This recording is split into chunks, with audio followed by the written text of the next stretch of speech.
you're not actually fighting each other, but fighting to feel safe. Welcome to Regulate and Rise, where regulation is the path to liberation. I'm Lianna, founder of the Emancipation Frequency, the enemy.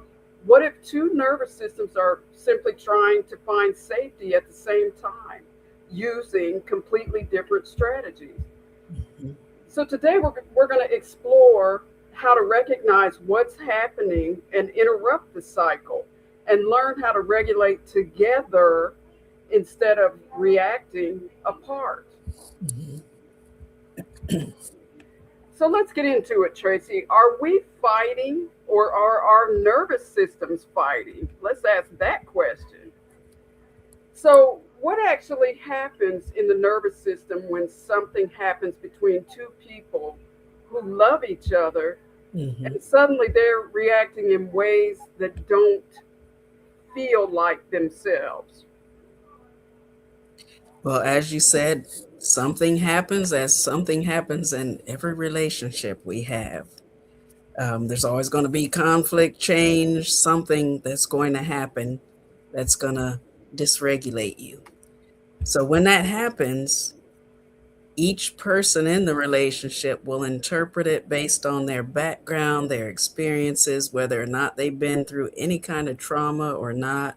There's still going to be different perspectives because we are not all raised the exact same way. We were not all taught the same kinds of social skills, conflict resolution skills. And believe it or not, we don't always see that what you see as a problem is what I see as a problem. So there's that involved also. So we interpret something really fast. Something happens, we interpret it based on all of that I just said, and our body responds or reacts. Um, Again, your history can influence that. Something that seems like a neutral statement can just trigger this full blown argument, and we don't always know why. So, sometimes you might say we need to talk. I know when I hear that, we need to talk, or if you're at work, we need to have a meeting. That's not always a good sign. You might think, uh oh, I'm in trouble, or what did I do wrong, or what did I do this time? Trigger, trigger. Trigger, trigger, trigger. Or you might say, your partner might say, I need some space. And a lot of times when we hear that, it means, I don't want you. You're not good enough for me. Whatever narratives are going on in our minds, they just get heightened. Uh oh, they must not like me. Uh oh, I'm bad. Uh oh, I didn't do something right. Or I'm ugly, I'm stupid, whatever the case is. So you might think, they don't want me anymore, they're leaving me. And our bodies can react based on all that stuff I said comes into play before our mind even knows what's going on. Hmm. So that's what happens. And with you saying all of that, I can't help but go back to the conversation we had a few weeks ago about evidence. It's Mm-hmm. like all this evidence that we have built up in our nervous system, which puts us in survival mode in the first place. Mm-hmm. It's like all, like you said, all the traumas and different dramas and things that we've been through all come up in that situation. It may not have anything to even do with this Exactly. particular individual or situation, but it Mm-hmm. lives in our bodies unless we have dealt with it. And Mm-hmm. so I can see how that would cause like a number of problems. Um, Mm-hmm. because when someone is activated in this particular situation, that can show up as defensiveness and based on Excuse me. things that have happened before, like maybe we Mm-hmm. felt rejected at Right. times in our life or abandoned. Mm-hmm. Um, so it can show up as defensiveness or raising your voice, Mm-hmm. talking faster, interrupting the other person. Mm-hmm. I have a habit of doing that sometimes.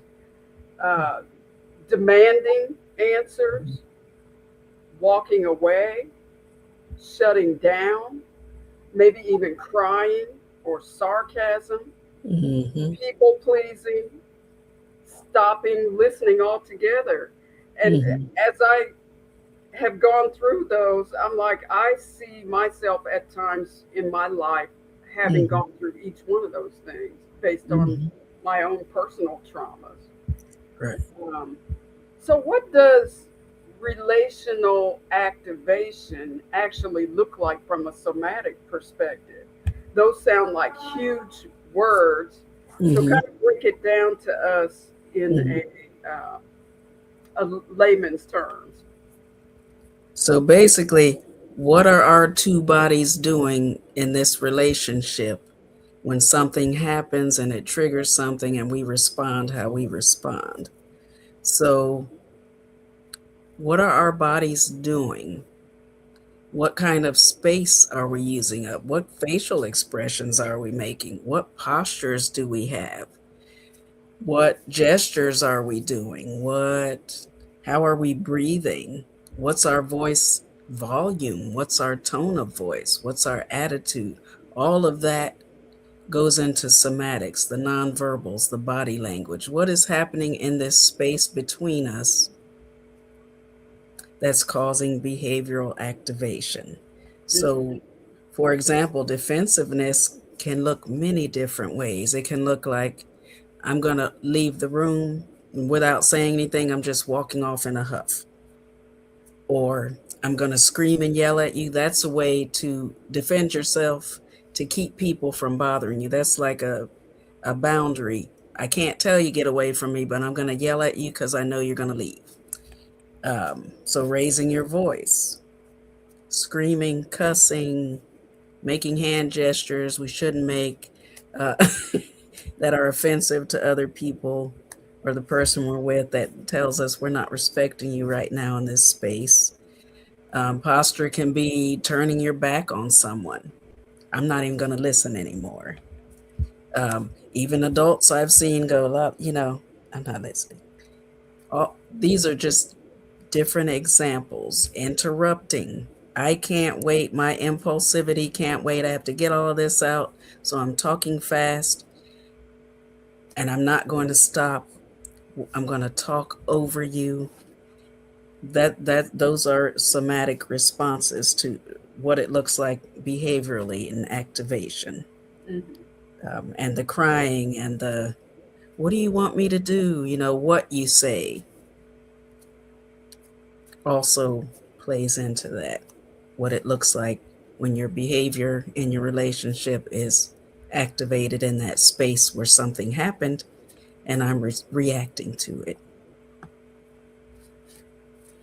It seems like you really have to care about each other and each other's feelings and emotions, um, even to kind of plug yourself into this Mm-hmm. understanding of each other. Mm-hmm. And boy, let me tell you, with age comes wisdom because I think when you're younger, you do have a bit more of that impulsivity Mm-hmm. and uh, lack of emotional control sometimes, and each person just wants to get themselves heard. Mm-hmm. But until you really, that's why these conversations are so important because it will help you see the other person in a completely different light that you might Mm-hmm. not even have thought about before. Mm-hmm.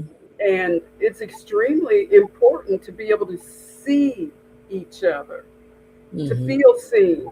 It's by no coincidence that a dear loved one came to me earlier today and talked to me about this very thing. We had this conversation, and I was thinking, oh my gosh, Mm-hmm. we're actually talking about this evening, and Mm-hmm. everything that I was being able to relay um, to this person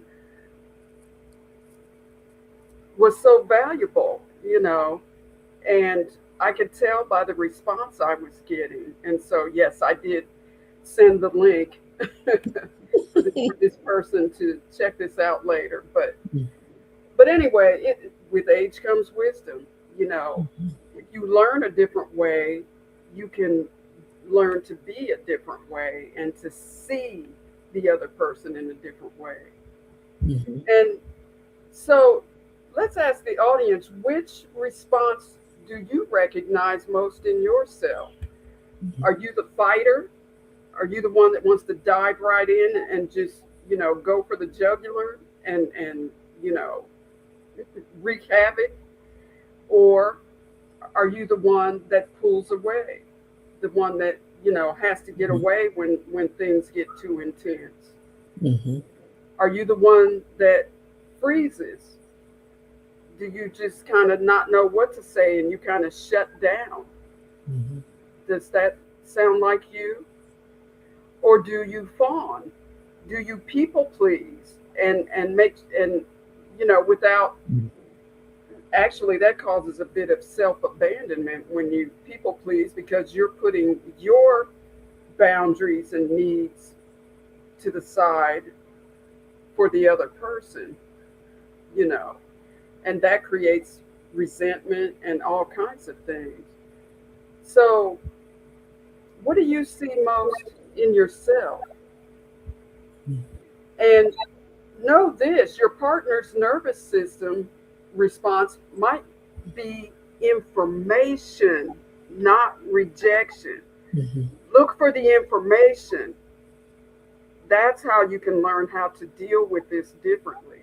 It's not Mhm. rejection. So let's talk about this pursuer withdrawer dance. Can you break that down for us, Tracy? Because Mhm. it seems to be one of the most recognizable relationship cycles. Like Mhm. one person will become activated and they want connection. So they pursue, talk to me. What's wrong? Why aren't you answering me?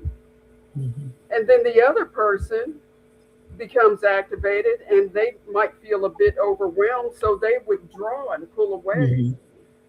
And they might say things like, I can't do this right now, or I need some space.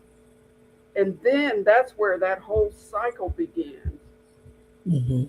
So let's explore this a little more. Can Mhm. you give us some more insight on that, Tracy? I can. And one point I'll make before I go into that is this will not look the same for everyone, but this is kind of like a generalization of like a basic withdrawal and pursuing.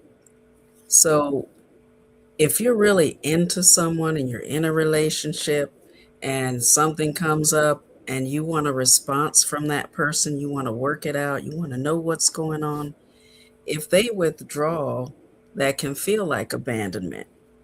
So if you have any kinds of past history, past experiences with, well, they just left me or they broke up with me or they didn't want me anymore, it can bring up all of those feelings. So Yes. you might be in a panic, your anxiety might be increasing, you might be getting desperate, so to speak, because your panic is like, oh no, they're going to leave me on. So you're telling yourself these narratives and your body's reacting to that. So you're trying to dance with that person to pull them back in. They're going away from you, you're trying to pull them back in. Leave, come back, come back. On the other side, flip side of that, the other person, they might have a history where when something comes up, I can't respond. I need to calm down or I need to rationally think something through before I can talk about it. Or I was raised to just not talk about problems. When you're pushing on that person and coming at them, you're invading their personal space, so to speak. They're going to want to retreat and run away. So we're doing this dance of please come back, don't leave me. And we're creating a dance that doesn't necessarily have to be there if we take the time to go, okay, what is that person really thinking? What kind of space do they need? And I'm sure we're going to get into that later. But it's like pressure, pressure when we are the pursuer and the other person's trying to withdraw to get some space to think things through, to figure something out, to calm down.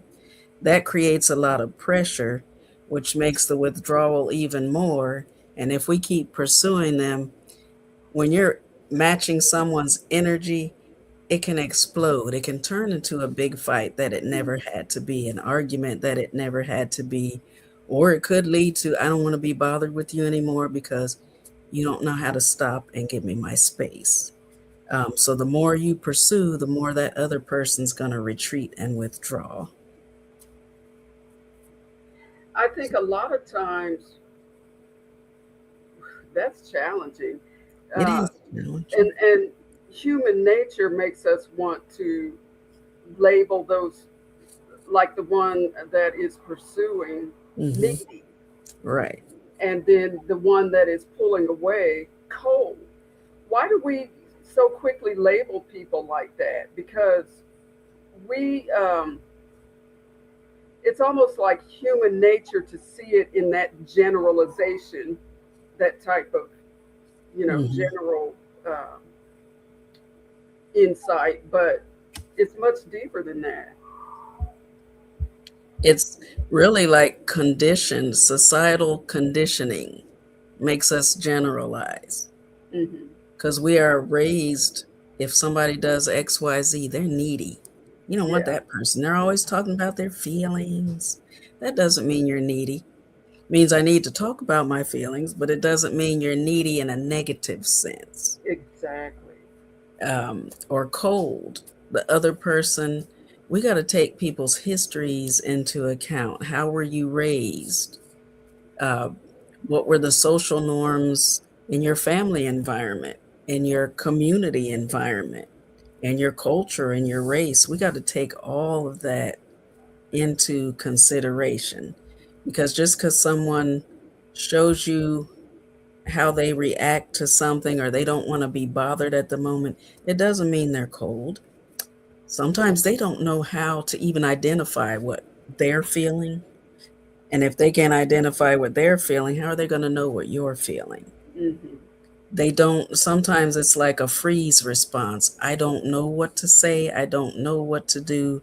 So I'm shutting down. I don't want to hear what you have to say. That doesn't necessarily mean you're a cold person. Right. So these are things we're taught, and we're always having to unlearn if we want to improve ourselves.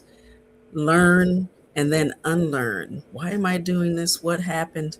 What's my story? How can I unlearn the parts that don't help me be a positive person or the best person I want to be? Um, so, pretty much. I feel like as you were talking, I just kept thinking about expectations. Actually, I couldn't remember the word. I was having a senior moment, so I was like, okay, what's the word? But it but I felt like now, like I said, that I have more wisdom than I used to. Hmm. When you go into a relationship, kind of expressing what your expectations of each other are Hmm.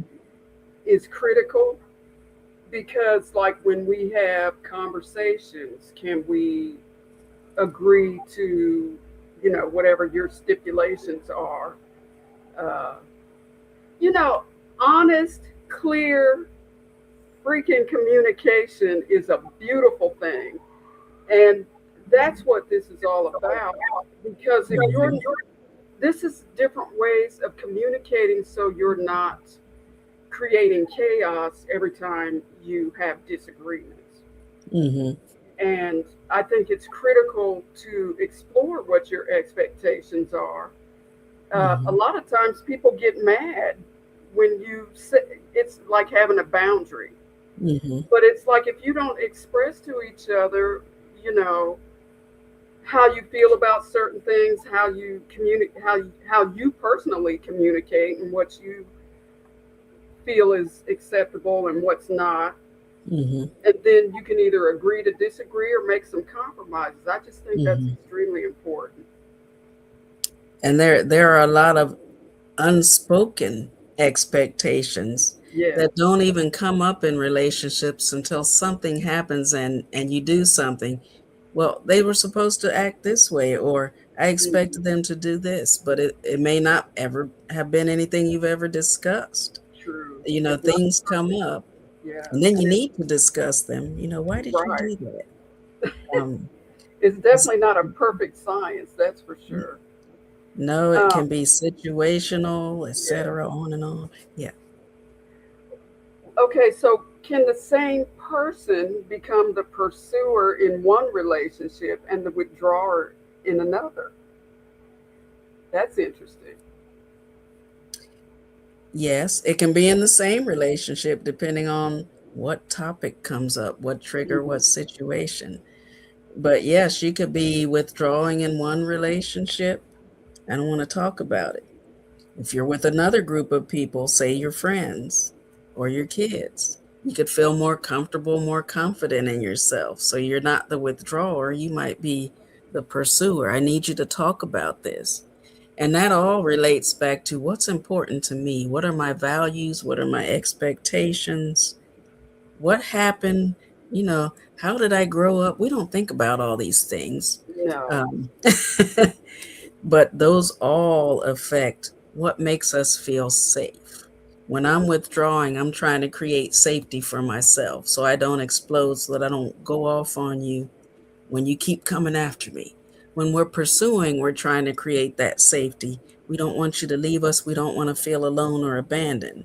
So we're each speaking that same language. We both have the same goals of safety. Yes. We just have to figure out how to communicate that to each other, how to work it out in behavior. What does that look like? So, So the key here is that one person is trying to get closer to feel safe, and the mhm, other is trying to get farther away to feel safe. yes. So, Tracy, what do you see happening underneath this dynamic from a nervous system perspective? Mm. There could be lots of different things going on. Withdrawing, our bodies might be inside, they're freaking out. Layman's terms, we're freaking out. We are breathing fast, our thoughts are racing, our adrenaline is top top level of what it could be. We're shaking, we're screaming. That's what our nervous systems are doing. And that's all in our dance. So when you have all that, you got to figure out how to dance together. How can we co regulate? How can we help calm each other down? How can we take the space that we need to feel safe and come back together? So it's like a dance where you're spinning your partner off and they never come back until they're ready and they feel safe to spin back into your arms, if you want to look at it that way. Hmm. We're trying to create safety. We're trying to get control of our thoughts, our bodies, and come together so that it makes sense to us in a calm way, so we can figure things out in a calm way. Hmm. And I feel like this takes practice because we're so used to me, me, me, me, me. I want to be heard. I want to be heard. I want to be seen. I want to be Hmm. seen. You know, and that's how things get so far out of control. I think in those situations, Hmm. but um, or we want to be right. We have that Hmm. need to be right, that Right. ego thing that a lot of us have. Uh, Hmm. spoken from a true Leo, but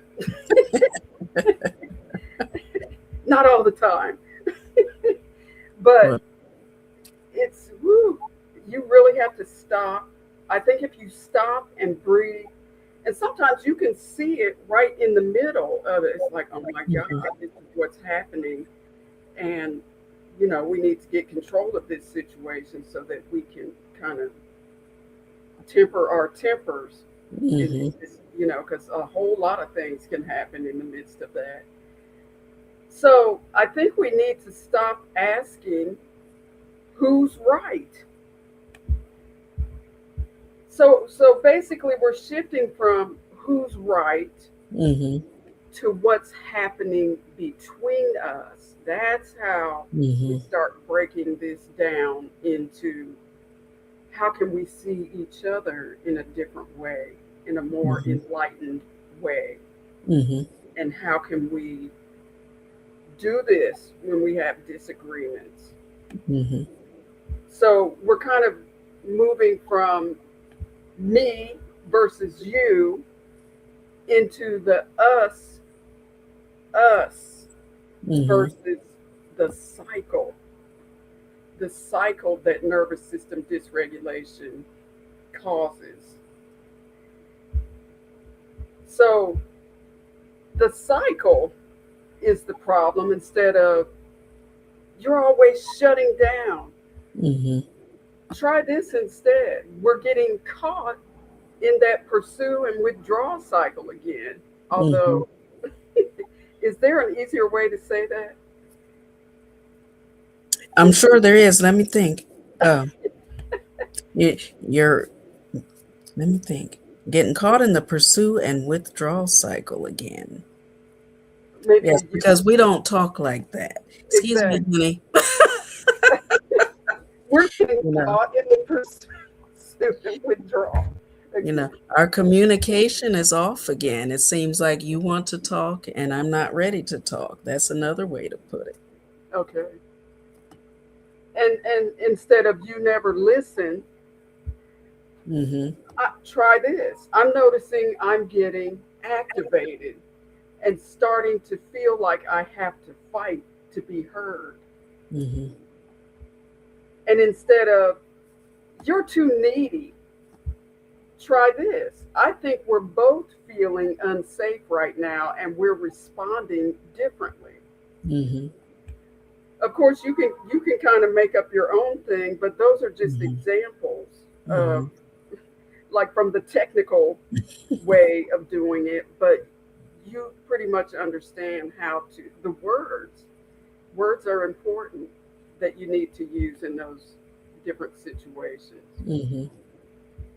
So, Tracy, what happens when we stop making our partner the problem and start becoming curious about the pattern that we're creating together? When you start doing that, you're looking at what's the real underlying issue to why we're having this problem right now. So you're not pointing fingers. And as I always tell people, if you're pointing the finger at somebody, you, guess what? You got three pointing back at you. What are three things you could have done or can do in this situation? Because it's a relationship. You have to relate. It's not just one person is at fault all the time. When we stop blaming each other, we can look at what's the big picture instead of what are all the little things that we're nitpicking about. Um, we're not always there. Sometimes there can be no such thing as right and wrong because, and I ask couples or I ask the individuals I work with, you're not always right or wrong. You can both be right because you're both seeing it from your own perspectives. So, why is that wrong? It just means we don't understand each other. How can we communicate to get that understanding? Because you're not always 100% right. The way you see it isn't wrong. That's what you know. Right. That's the base point that you're operating from for your relationship. This is what I know. This is how I learned to respond. So therefore, that's when the problems come in when we say you're wrong because this is what I know. This is how I learned. We all know our parents weren't perfect. I Mm-hmm. was not a perfect parent, although I would like to. Yes, you. We make mistakes. We operate from whatever the societal norms are at the time that we grew up. So you may have learned one way, I learned another way. A lot of families learn we don't talk about our problems, we keep them right here. Uh, Or your mom tells you what to do, your dad tell that's the decision maker. Even if you're married, we got to go to my mom because that's how we do things in our family. Well, you got another unit you're working with, your marital family. So things can get really blurred. um, and I wanted to make a point that therapy or talking out loud about our feelings, that's still newish because we don't talk about our feelings. That means there's something wrong with you. You're just overreacting. So we gotta, that's a whole lot of stuff I just presented there. There's a whole lot that's in between you and your partner in a relationship. You got all this stuff because you're coming from two different places. But if you can name the pattern, this is what's happening. We're starting to accuse each other of things again. We're starting to not trust each other again, whatever the case may be. When you can name what's going on, then you can look at it and not just at each other and blame each other. Okay, what part did we play in this dance? How can we work on that? Instead of here we go again, what's going on now? Let's name it. Let's name it out loud, even if we're not ready to talk about it. So you have a starting point to work with. yeah, and so the goal isn't to determine who's right because, again, like Tracy said, we each have our different perspectives, and Mm, we need to learn to respect that about each other and learn each other's perspectives. That helps us learn each other better. mm-hmm, So the goal isn't to determine who's right, it's to understand what's happening between you. mm-hmm, mm-hmm, So let's pause a minute. I want to ask our listeners about their own relationships. So ask yourself, when I feel threatened mm-hmm, in a relationship, what do I do? What have you done? Where do you see yourself now that you have a little more information about this topic? Do you move toward the person, towards your partner, or do you move away? Do you withdraw? Do you shut down, freeze? Do you demand answers in the moment? Or do you try to make everything okay? Are you that person? Do you become overly accommodating? Or do you need immediate reassurance? Really see yourself. mm-hmm, What are your habits and triggers? mm-hmm, And what does, so ask yourself, what does my partner's reaction trigger in me? That's important. Know thyself. mm-hmm, Know what those triggers are. And what might my reaction trigger in them? That's mind blowing stuff for you to be able to realize and recognize that. So sometimes we're not responding to what is happening now, we're responding to what our nervous system believes might happen next. Might. That's like that word fear. What is it? Oh man, I'm trying to think of what the saying is. Anyway, we read more into fear than we actually should. mm-hmm, And then we start responding to fear mm-hmm, and, worrying and all that before the situation even comes up. You know, fear is worrying about something that hasn't even happened yet. mm-hmm, And so we really need to look at that because our nervous system, that's all nervous system, you know, and that plays into your communication with each other. It's all Mhm. fear about what might happen next Mhm. because of what triggers you and the evidence that you've collected all these years, the traumas that you've been through. So that usually means we're looking at the past and we're looking at what might happen in the future. But what about all right here, the Yes. present? The present is a gift. Do you remember that saying? We're Amen. missing all that. We're missing the meat of what's really going on. And that's where mindfulness comes in. How can I focus on right now, right here, not attached to that and not what didn't even happen yet? So That's I right. just wanted to make that point Good point. So let's talk about how we regulate together. How do we do that? there. Mhm.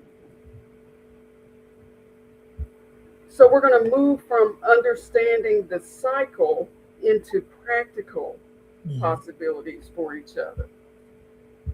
So Tracy, can you go through some of the tools Mhm. that we can use to regulate together, to co-regulate? Yes, so number one, we've talked about. First tool is name what state you're in.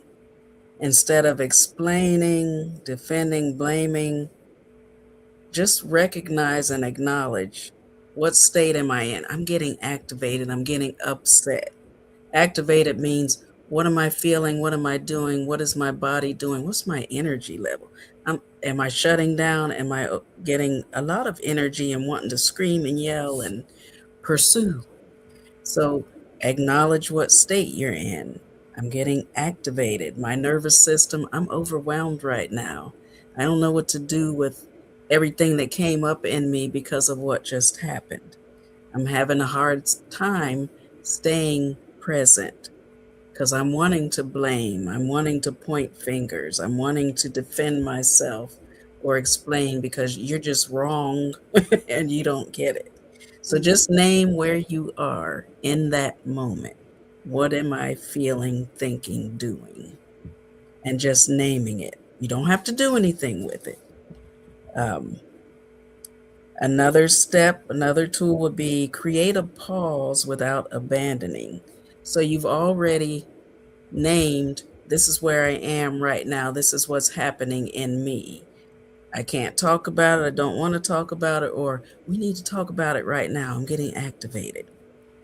So create a pause. Instead of saying, I'm done, leave me alone, that's what we're feeling. That's what we want to say. And that's what we might say. You can always add, I love you. I'm overwhelmed right now. I need so many minutes. Like, let's come back together in 20 minutes. I need to calm down. I need to come back and finish this conversation. And I talk about this all the time with the people I'm working with, the couples, especially. When you leave and don't come back, that's abandonment. That creates that fear, that anxiety. This isn't going to work out. I don't know if we can stay together. I don't know if we can stay married. We need a divorce. I'm not sure what to do with this. But it makes a huge difference if you can say, I'm really upset right now. It can be the worst fight you've ever had. I need I just need to go away, take a walk, whatever you need to do. I need my space for 30 minutes or for an hour. Let's come back together such and such a time. When you give a directive, when you give a time that you're coming back, that's showing I'm not just running away. I'm coming back. I love you. I want to be here, but I can't do this right now. I need you not to pursue me. I need space, that's my safety, so that I can calm myself down and look at the situation. If you don't give that person the time to calm down or to feel safe and okay, you're not going to usually get to the point where you can figure something out. You're going to keep pushing them away and they won't want to come back. So, in a sense, sometimes there's a self fulfilling prophecy. I fear abandonment. I'm going to keep coming after you. I've been rejected in the past. I've felt abandoned, feel like people don't want me. But if you don't learn for yourself, give that person space. You're going to create that same situation over and over and over. And if you're the withdrawer, if you don't say, I just can't deal with this right now, I need time to think about it or calm down or get myself together, get my thoughts together, whatever the case is, and then I can come back.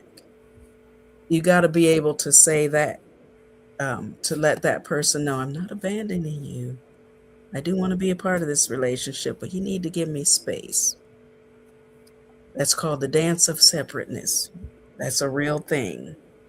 Right. Um, so you can feel safe and feel like, okay, I'm ready, I'm calm, I can come back and connect. Because when you're at those heightened states, your connection is, in a sense, lost, broken. You need to figure out, how can I get back to that? So you need that space. I'm not leaving. I need to regulate. We'll come back to this. A third thing you can do, a third tool, regulate before you resolve. I kind of went into that already. But ways to regulate when you do take that space before you come back. You can do slow breathing. You can take a walk. You can stretch. You can find ways to ground yourself, gardening, music, reading, um, prayer, or just sitting in silence. Sometimes you just need to sit in a dark place or just sit in a bright place, wherever you need to sit, and just have silence without something interrupting your thoughts. You can just simply sit and feel your feet on the floor in whatever space you take away from your person. Just take that time away from the conversation. So, those are three things you can do: acknowledge where you are, let that person know I need space, I'm not abandoning you, I'm coming back, and allow them to have that space, because you'll be surprised you needed that space too. And Exactly. regulate before you resolve. So not only the person leaving needs to regulate, you too, because if you're the withdrawer, you need to regulate to come back. If you're the pursuer, you need to calm down and realize, "Eh, I don't need to get all into this. We'll be okay." Calm your own thoughts down. Both sides. So, how do we know when we're taking space to regulate versus taking space to avoid? Will we know that feeling? Avoidance means you keep telling yourself, I don't want to go back. I don't want to go back. I don't want to deal with this situation. Maybe if we don't talk about it, maybe us being apart, we're going to forget about it and we don't have to deal with it. Avoidance is never coming back to that thing that happened to try to resolve what's the underlying issue. Um, you know that you're just regulating and not avoiding if you actually do that. Regulate, come back, and talk about it. Never coming back to it, you're avoiding it. And nothing, that just creates bigger problems. Yeah, and remember, you don't have to solve the problem while your nervous system is in survival mode. Right. That's key to recognize and understand. Mm-hmm. So, we really need to learn our partner's regulation language. That's the whole thing right there Mm-hmm. in a nutshell. When you're overwhelmed, what helps your body feel safe? Mm-hmm. That's what we want to ask our partner. Mm-hmm. What helps you feel safe when you're overwhelmed? Do you need physical space, Right. reassurance, a hug? Do you need quiet? Someone to listen without trying to fix you? That was the conversation I had earlier with my loved one. Mm-hmm. Time before talking, or someone nearby, or you know you may not want to talk and they may need silence, or you may want Mm-hmm. a hug and they need physical space. You might want resolution right now, but they might need time. Oh my gosh, all the things that we really need to look at honoring in each other, that's a form of respecting each other's Hmm. perspective. So, Trace, why is it so important that we don't assume that our regulation strategy is our partner's regulation strategy? Because we all need different things to feel safe. As I mentioned and we talked about in the beginning, we all come from different backgrounds. And that comes into play when we need to feel safe. When we're overwhelmed, how do we learn how to handle that? What made us feel safe? Was it taking care of ourselves, or was it going out and doing something nice for someone else? We have to figure out what that is for each person because it doesn't look the same. And we have to be careful not to criticize how people make themselves safe because that can push them away from us and make us feel like we're not seen, we're not heard, we're not valued, we're not validated. So it's important to know what helps you calm down or what helps you feel safe when XYZ happens with us. What do you need at those times? I want to respect that.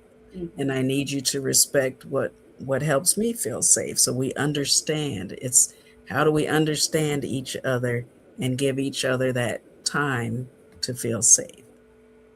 It may not be time apart. It may not be leaving the room. It may just be, as you mentioned a few minutes ago, we may just need you to say something to us or just listen. That helps us feel safe. Yeah, and the other conversation that I was having earlier was that we want to be seen. Mm-hmm. We just want to be seen. I know I've had a few people comment on some things that I had shared online recently, and the fact that that person saw me and acknowledged that was like gold for me. And when we can feel seen by each other, I think that is the most beautiful thing. I think it really helps us understand that we've reached that point where we really understand and understand each other. Mm-hmm. So remember, love isn't always giving someone what would regulate you. Sometimes it's learning what actually helps keep them safe. Mm-hmm. Learning each other. It's a back and forth, Yes. mutual exchange. Mm-hmm. Again, with A age comes dance. wisdom. The Yeah. dance, as Tracy. It's a dance. What do you need Yeah, today, honey? What do you need yeah. today? Okay. That's But that's really. the somatic movement. So healthy relationships aren't conflict free. We can agree to that. Yes. But they are repair capable. We can repair them. So let's explore what repair can sound like. Mm-hmm. Maybe you say, I didn't handle that well, Mm-hmm. or I can see how that hurt you, or I was activated and reacted instead of listening to you, or I'm sorry, can we try that conversation again? Mm-hmm. We're okay, we're still connected. Mm-hmm. Think about how beautiful that would sound if your partner said that to you Mm-hmm. instead of everything ramping up and getting out of control. That would be the most Mm-hmm. beautiful thing. What does repair communicate to the nervous system, Tracy? It creates that experience that if something goes wrong or something doesn't feel right or we have this problem, this conflict, it communicates it's okay. We don't have to stay in that heightened state. We don't have to stay in survival mode. We can feel safe again. We can relax in each other's company. We can be okay together. So it just lets us know, it creates that evidence, as you talked about in another episode and earlier, that it gives us that evidence that what we fear might happen in the future doesn't always have to happen. We can get back on the path of being okay together instead of it going haywire and we're abandoning each other and we're breaking up. We can learn, our nervous systems learn we don't have to react like that. It's okay. And that's co-regulation, right? Isn't that's Yes. how couples co-regulate with each other? Hmm. You let each other's nervous systems know we're okay together. Even though that happened, we're going to be okay. So just remember, repair teaches the nervous system that conflict doesn't automatically equal Mhm. disconnection. Right. So it's that time to have Tracy give us our beautiful integration for the week Mhm. based on everything that we've learned so far in this conversation. And please, if you have any questions, go ahead and put them in the comments, Mhm. and we will, be happy to get to those. Mhm. But while you're doing that, Tracy's going to lead us through our closing integration. So, again, we can't see you. So, do whatever you need to do to be comfortable. Just get still, focus on just right now, right in this moment. Place a hand on your chest or whatever you need to do. Some people put them on their legs and, just kind of massage your legs just to feel like I'm grounded, I'm here, I'm okay, I'm safe. And just notice your breath. Just take a breath and let it out.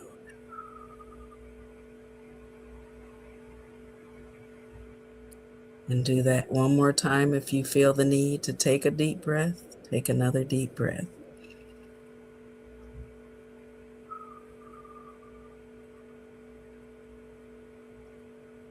And then ask yourself, when I feel threatened in relationships, what do I tend to do? Just get in touch with that. What do I tend to do? Do I move toward what I feel threatened by? Do I move away, run away, withdraw? Do I shut down? Do I try to make everything okay? And just notice that about yourself. Now think about someone you love, and instead of asking, how can I get them to respond differently? What can I make them do to act differently? Instead, try to ask, how can we create more safety between us? What can we put in that space between us to fill it with safety, to create that safety?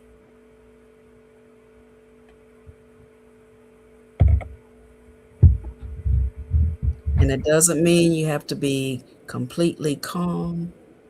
It just means, what can we do to be okay? And just notice that about yourself. Take another deep breath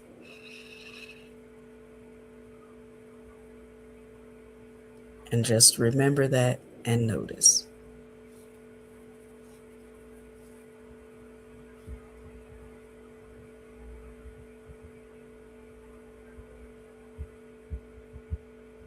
Thank you, Tracy. Mhm. So, regulation isn't about becoming perfectly calm before we can love each other. It's about learning that we can be activated and still remain connected. That is so important. Mhm. We can take space without abandoning. We can ask for reassurance without controlling. We can set boundaries without disconnecting. And we can disagree without making each other the enemy. The goal isn't to react less because you're supposed to be better. The goal is to become more aware of each other and how you can communicate better with each other and co regulate. Mhm. So, with that, we'd like to thank you for joining us this week. Please like, share, comment. We know that you know someone that needs this information because relationships are so important. Mhm. And, you know, when people don't understand and understand each other, that causes all kinds of things to happen, including people to grow apart. And we definitely don't want that to happen. And so I know this will help somebody, so please share. Mhm. So join us next week, and we'll have another beautiful and wonderful topic for Regulate and Rise. And remember, regulation is the path to liberation. So Mhm. thank you for joining us. We'll see you next week. Thank you.